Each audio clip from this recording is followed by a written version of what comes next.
जैसे कि आपको पता ही है कि हम 30 डे योगा चैलेंज कर रहे थे, तो आज हमारा डे 21 है। तो चलिए स्टार्ट करते हैं। Let's start.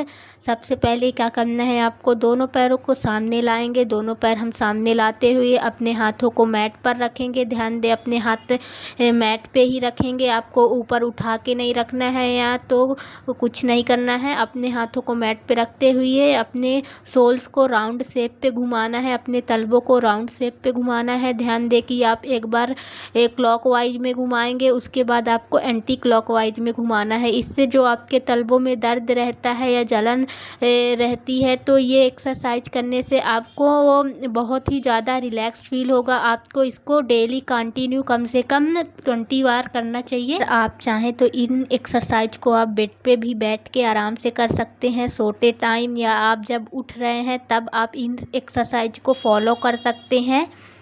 उसके बाद क्या करना है, आपको दोनों तलवों को सामने रखते हुए आपको अप और डाउन करना है। एक बार तलवों को नीचे की ओर लेके आना है और एक बार अपने सामने की ओर आपको खींचना है। क्या करना है कि जब आप सामने की ओर खींच रहे हैं तो आपको सांस लेनी है, एंड जब आप पीछे कर रहे हैं तो आपको सांस छोड़नी है। हम कंटिन्यू तक कम से कम 5 से 6 बार या 7 से 8 बार इस प्रक्रिया को दोहराएंगे।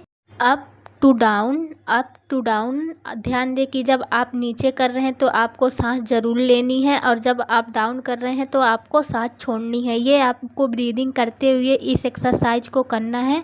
कंटिन्यू करेंगे 5 से 6 बार या 7 से 8 बार। अगर आपसे नहीं हो पा रहा तो आप रेस्ट भी ले सकते हैं, ब्रेक ले सकते हैं, फिर उसके बाद कंटिन्यू कर सकते हैं। इसके बाद आपको कुछ सुखासन में इस तरह से बैठ जाना है। सुखासन में बैठने के बाद आपको लंबी गहरी सांसें लेनी है। फिर उसके बाद आपको एक पैर सामने की ओर लाना है। आप चाहे तो कोई भी ला सकते हैं, लेफ़्ट या राइट, आप कोई भी पैर सामने ला सकते हैं। मैं लेफ़्ट पैर सामने ला रही हूँ और राइट पैर को इनर थाई के पास रख रही हूँ। और आपको क्या करना है कि आपको अपने पैर को छूने की कोशिश करना है। जिस तरह मैं कर रही हूँ उसी तरह आपको अपने पैर को छूने की कोशिश करना है, और पैर को छूते हुए कुछ सेकंडों तक आपको होल्ड करके रखना है। वहीं पे आपको ध्यान दे रहे होंगे कि आपके जो पैर हैं, आपके पैर के नसों पे खिंचाव महसूस हो रहा है। अगर आप नहीं छू पा रहे हैं तो आपको क्या करना है कि आप इस तरह से सामने हाथ रखते हुए आप छूने की कोशिश करेंगे। देन हम दूसरे पैर से करेंगे। दूसरा पैर सामने लाते हुए, राइट पैर हमने सामने लाया है और लेफ़्ट पैर को अपने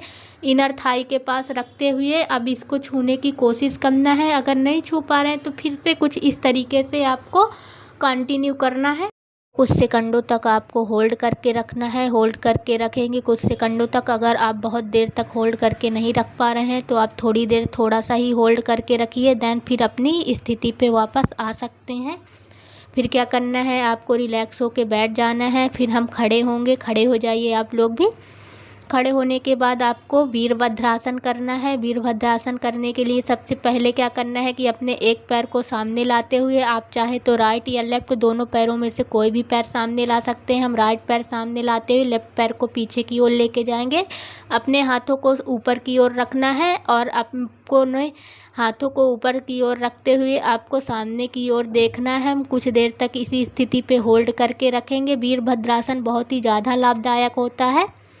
फिर उसके बाद आपको क्या करना है कि आपको दूसरे पैर को सामने लेके आना है। आप राइट या लेफ़्ट कोई भी जो आपका हो वही आपको सामने लेके आना है। फिर हम कुछ सेकंडों तक होल्ड करके रखेंगे। कुछ सेकंडों तक होल्ड करके रखना है आपको।